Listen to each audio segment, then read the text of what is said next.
Cowboys OTAs Media Day Part 2. All I'm going to say is this. Micah Parsons, that boy is different.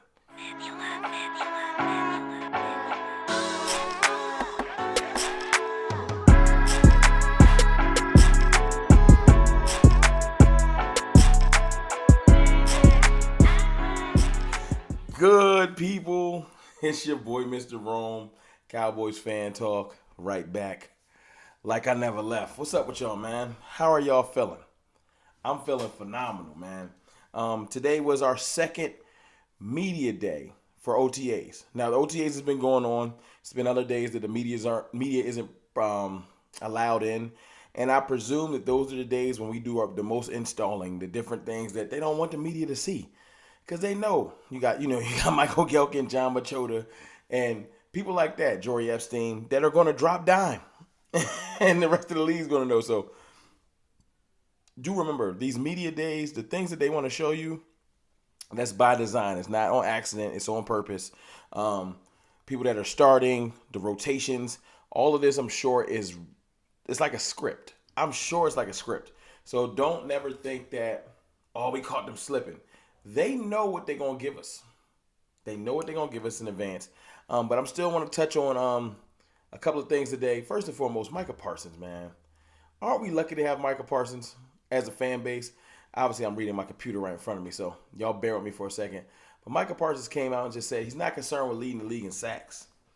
Now, I'll let the Cowboys haters have a moment to say stuff like that's because he never will and all kinds of corniness.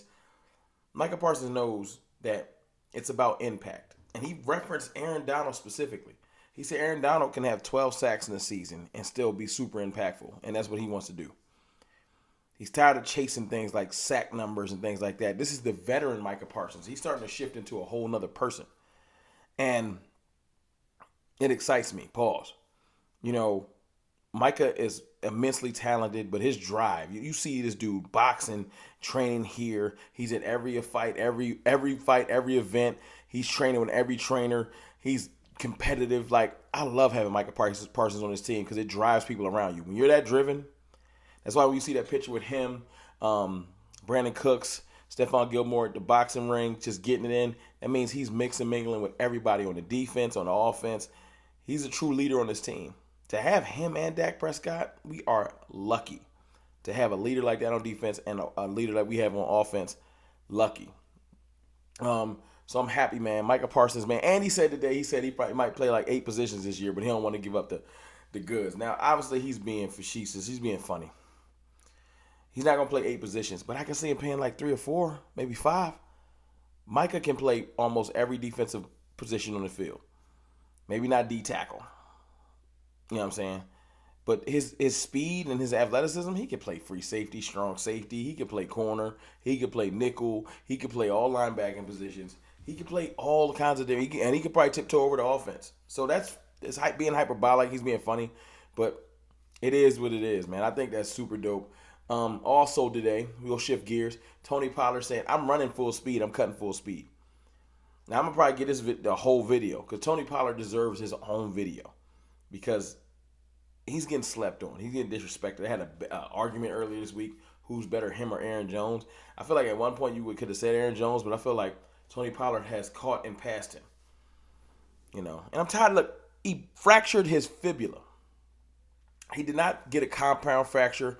It didn't snap in half. He fractured it. It's bad. It hurts. But let's stop tripping. He broke a bone. He did not tear a ligament. Knock on wood, he didn't tear ACL. He didn't rupture Achilles. He's going to be fine. That's why he said I'm running at full speed because his fracture healed. He probably threw a metal bar in that joint. He is straight. They're just being cautious. And I love it to hear him say I'm straight. You know what I'm saying? That's good. Tony Pollard is good, so that makes me happy. They touched on CeeDee Lamb, talked to CeeDee Lamb about his contract. He said I'm not worried about that. He's focused. And speaking of receivers, CeeDee Lamb, Brandon Cooks, Michael Gallup with the dope high point catches. Now, obviously, this is a drill. It wasn't just like I see people on Twitter hating. That's just the quarterback throwing wild. They all got to make catches. No, you idiots. it's a drill, a high point the ball drill. That's why you don't see true corners covering them. There's a coach there designed to jump and try to give them some type of a defense while they high point the ball. It's just dope to see them all do it with their own different type of techniques. Michael Gallup's technique is his technique. Brandon Cooks, even though he's shorter, he can still get up. He looks like he jumps the highest out of all of them. And you know how CeeDee Lamb get down. Smooth. His high point the ball ability is super dope. So it's just good to see him. I wanted to just throw that on the screen for y'all. We saw Eric Scott Jr. getting some work today with the ones. And that's probably because Trayvon Diggs didn't practice today. He's missed the 2 media day OTAs, but he has not missed all the OTAs. For the people trying to say he's holding out. No. Just haven't been at the media day OTAs, which is fine with me. Coach Mike McCarthy touched on D-Hop, put it to bed again. I've been saying we're not getting D-Hop. He basically said DeAndre Hopkins is an amazing player, but I like our wide receiving group. And what I said last Friday, we like our guys. So it's okay. It's all right. Calm it down. We ain't getting D-Hop. And it's fine. I'm fine with it. That don't mean D-Hop's a bad player. That don't mean we slighting him. We just ain't getting him. He also touched on Jalen Tolbert, saying that he can see him breaking out this year. And they say that he's kind of flashed at camp a little bit. Now, this is OTAs. I'm not camp at OTAs. This is 7-on-7. These are just drills. But it is good to hear just positive messages for him. For anyone that says they would do that for anybody, they didn't do it last year. They had plenty of time to just be super overly positive about Jalen Tolbert. They didn't do it last year because, unfortunately, he didn't really give them a reason to. So to hear tidbits like that makes me happy. It makes me feel like he's going in the right direction. He touched on Sam Williams flashing. Slam Williams. That's Sam Williams. I don't know if y'all remember when Sam pretty much picked up my man from Detroit and slammed him on his head. Y'all go follow me at Cowboys_fan talk on Twitter and find that tweet that I put up. I will put the video up, but they've been tripping on these clips, and I don't want no problem with no copyright strike. But yeah, Sam Williams is a man child, and I'm happy that this year I can see him this year. I don't want to go too crazy, you know what I'm saying? But last year he had a couple sacks. I can see this year him approaching about 8. I feel like 8 is a good number. I want to go 10. Y'all tell me what y'all think in the comments. Where you think Sam Williams would go with sacks. I think 8 would be a phenomenal year. Because I can see Micah getting 16, 17. You know what I'm saying? And D-Law and the rest, Fowler and them, bringing up the rear. But I 100% can see Sam Williams getting about 8 sacks. You know, I want to say 10. My boy Big Game James said 10.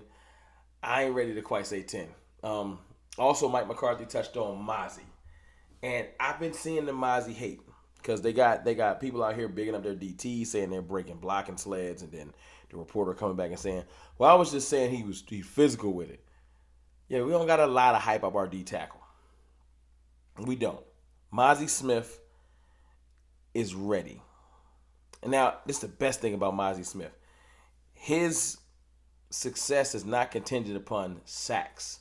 Because that's not what he was in college, and that's not why we drafted him. Now, they keep saying that they can see him being able to get to the quarterback. He never was asked to do that. And I do too, because if you go back and watch his first step, watch the strength off the line, watch some of his pass rush moves, he was doing his thing, but he was never trying to get to the quarterback on purpose. He was just trying to free up Aiden Hutchinson, David Ojabo, people like that. I feel like he'll do his job first. But on the way to him, I can see Mozzie Smith getting to the quarterback a couple times. Now you want to say, what's the sack number for Mozzie Smith? I don't know. Maybe 3, 4. I feel like that'd be great for him. You know, and that's without trying. That's just with Micah Parsons making them step up into the pocket. Mozzie Smith will get sacks by nature of holding his own in the middle. You feel me? D-Law making the quarterback step up. Mozzie Smith holding it down right there. We'll walk right into his arms. It's natural. So it's good to hear about those couple things, man. As far as my thoughts, my independent thoughts, I'm sure I'm missing some. I want a kicker. Vizcaino, I think that's his name. He just ain't it. Go get Brett Maher. Stop playing. I know Brett had his little mental thing, but I trust him more than Vizcaino. He missing 40-yard kicks. Like, come on, man. Anybody can get in their head and have a moment. Shoot, Dak Prescott had a moment last year. You know what I'm saying? It wasn't all his fault, But maybe this thing with Brett Maher wasn't all his fault, man. Give that boy a chance.